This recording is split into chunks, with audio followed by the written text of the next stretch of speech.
साल है 1402।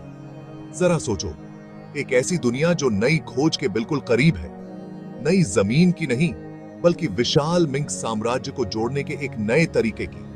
यह सपना था विद्वान अधिकारी झो का, एक शांत लेकिन बुद्धिमान व्यक्ति जो सम्राट के प्रति अटूट निष्ठा रखते थे। झो अपने कारखाने में दिन रात मेहनत करते थे, स्क्रॉल, ब्रश और चंदन की धूप की हल्की खुशबू के बीच।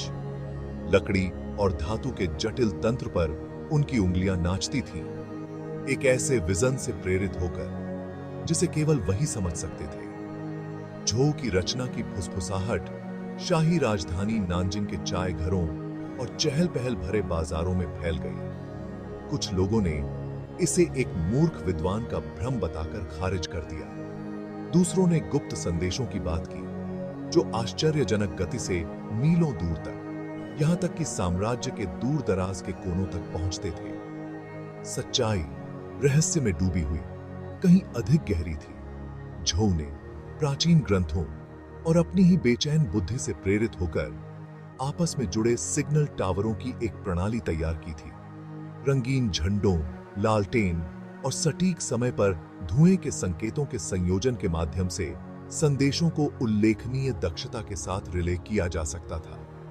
यह नेटवर्क, जो प्राथमिक था लेकिन क्रांतिकारी था, चीनी समाज के ताने बाने को फिर से बदलने की क्षमता रखता था। इसने साम्राज्य को पहले की तरह जोड़ने, अपने लोगों को एकजुट करने और अपने शासकों को अभूतपूर्व नियंत्रण के साथ सशक्त बनाने का वादा किया था। लेकिन हर नवाचार अपने भीतर प्रगति और संकट दोनों के बीच लिए होता है। मिंग राजवंश के तीसरे शासक सम्राट योंगल असीम महत्वाकांक्षा और ज्ञान की प्यास वाले व्यक्ति थे।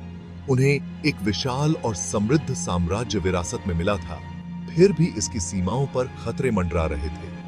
उत्तर में मंगोल भीड़ हालांकि बिखरी हुई थी, फिर भी एक प्रबल खतरा थी। उनके घुड़सवार बिजली की गति से हमला करने में सक्षम थे। साम्राज्य के भीतर ही विद्रोह और असंतोष की फुसफुसाहट कभी-कभी अफवाहों और साजिशों की हवाओं पर सवार होकर निषिद्ध शहर तक पहुंच जाती थी।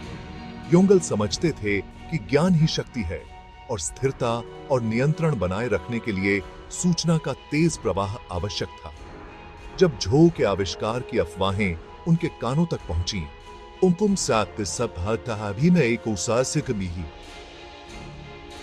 तो उनकी उत्सुकता बढ़ गई। क्या यह उनके वंश के भविष्य को सुरक्षित करने की कुंजी हो सकती है? क्या यह उनके शासन के सबसे दूर के इलाकों तक खतरों का अनुमान लगाने, अशांति को दबाने और उनके अधिकार का प्रयोग करने का एक तरीका था? सम्राट ने झो को निषिद्ध शहर में बुलाया, जो विस्मयकारी भव्यता और दम घोंट देने वाले शिष्टाचार का स्थान था। झो, एक विनम्र विद्वान जो अपनी किताबों और आविष्कारों के बीच अधिक सहज थे, खुद को स्वर्ग के पुत्र के सामने खड़ा पाते हैं। उनका दिल उनके सीने में ढोल की तरह धड़क रहा था। झो ने एक विद्वान की सूक्ष्मता के साथ अपने आविष्कार को प्रस्तुत किया। सिग्नल संयोजनों की पेचीदगियों, रिले बिंदुओं और संचरण की संभावित गति के बारे में बताया। उन्होंने प्रदर्शित किया कि कैसे संदेशों को एनकोड किया जा सकता है, पहाड़ों और नदियों के पार भेजा जा सकता है और प्राप्त करने वाले स्टेशनों पर प्रशिक्षित ऑपरेटरों द्वारा डिकोड किया जा सकता है। योंगल ने ध्यान से सुना। उनकी तेज नजरों से कुछ भी नहीं बच पाया। झो की प्रणाली की क्षमता निर्विवाद थी, लेकिन चरित्र और जोखिम के एक चतुर पारखी सम्राट ने इस नवाचार की सतह के नीचे छिपे हुए सायों को भांप लिया। यह जो शक्ति प्रदान करता था, वह उसके खिलाफ भी हो सकती थी। क्या होगा यदि गलत हाथों में इस नेटवर्क का नियंत्रण आ गया? क्या होगा?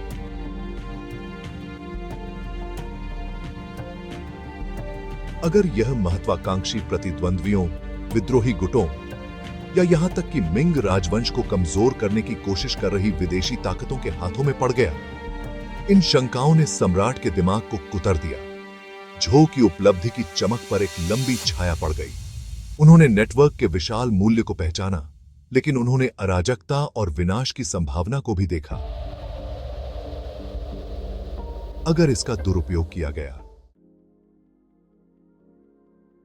भाग 4।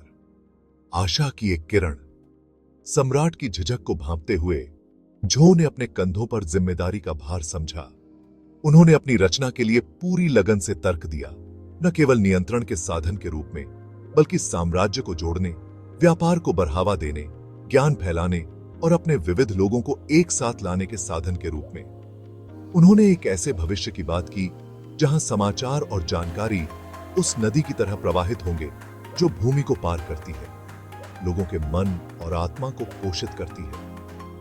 योंगल ने सुना। उनका भाव भावहीन था।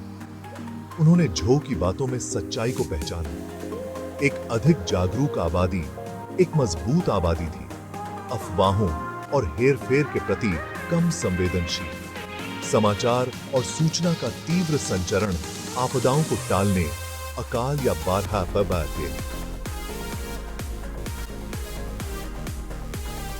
के समय में राहत प्रयासों का समन्वय करने और साम्राज्य के विशाल विस्तार में एकता की भावना को बढ़ावा देने में मदद कर सकता है। उन्होंने झो के आविष्कार में न केवल शक्ति का एक उपकरण देखा, बल्कि प्रगति का एक उपकरण भी देखा। भाग 5। सम्राट की चुनौती। चिंतित आविष्कारक के लिए अनंत काल तक खींचे चिंतन के एक क्षण के बाद योंगल ने अपना निर्णय सुनाया।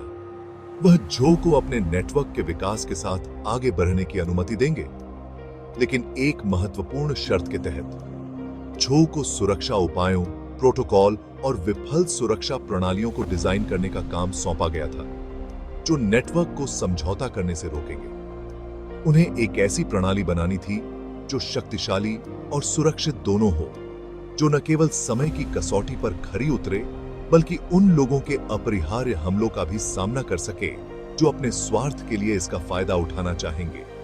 यह एक बहुत बड़ी चुनौती थी, शायद नेटवर्क के निर्माण से भी कहीं अधिक कठिन। झो ने महसूस किया कि उन्हें न केवल साम्राज्य को जोड़ने के लिए, बल्कि इसकी रक्षा के लिए एक पवित्र कर्तव्य सौंपा गया है। उन्होंने कृतज्ञता और घबराहट के मिश्रण के साथ सम्राट के आदेश को स्वीकार करते हुए नीचे झुककर प्रणाम किया। वह जानता था कि मिंग राजवंश का भाग्य और शायद स्वयं चीन का भविष्य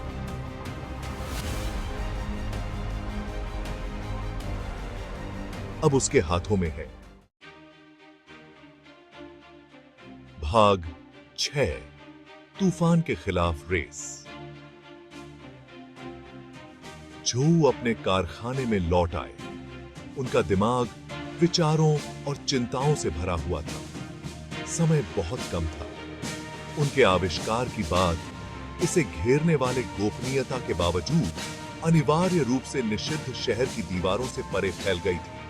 विदेशी ताकतें, जो हमेशा किसी भी लाभ के लिए सतर्क रहती थीं, निस्संदेह उनके रहस्यों को चुराने की कोशिश करेंगी। दरबार के भीतर प्रतिद्वंद्वी गुट व्यवधान की संभावना को भांपते हुए उनके प्रयासों को सैबोटेज करने की कोशिश कर सकते हैं, या इससे भी बदतर अपनी महत्वाकांक्षाओं के लिए नेटवर्क पर नियंत्रण कर सकते हैं।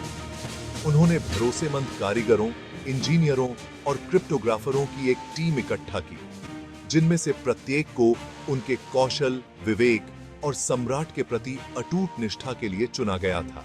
साथ में उन्होंने दिन रात काम किया, मजबूत चाय और उद्देश्य की एक साझा भावना से प्रेरित होकर। झो ने अपने पूर्वजों के ज्ञान से प्रेरणा लेते हुए प्राचीन ग्रंथों में गहराई से उतरे। उन्होंने युद्ध की कला का अध्ययन किया, यह सीखा कि विरोधियों की चाल का अनुमान कैसे लगाया जाए और ऐसे बचाव का निर्माण किया जाए जो दुर्जय और लचीले दोनों हों। उन्होंने क्रिप्टोग्राफी के रहस्यों का पता लगाया, ऐसे कोड और सिफर विकसित किए जो लगभग अटूट होंगे, यह सुनिश्चित करते हुए कि केवल अधिकृत आंखें ही नेटवर्क के माध्यम से प्रवाहित होने वाले संदेशों को समझ सकें।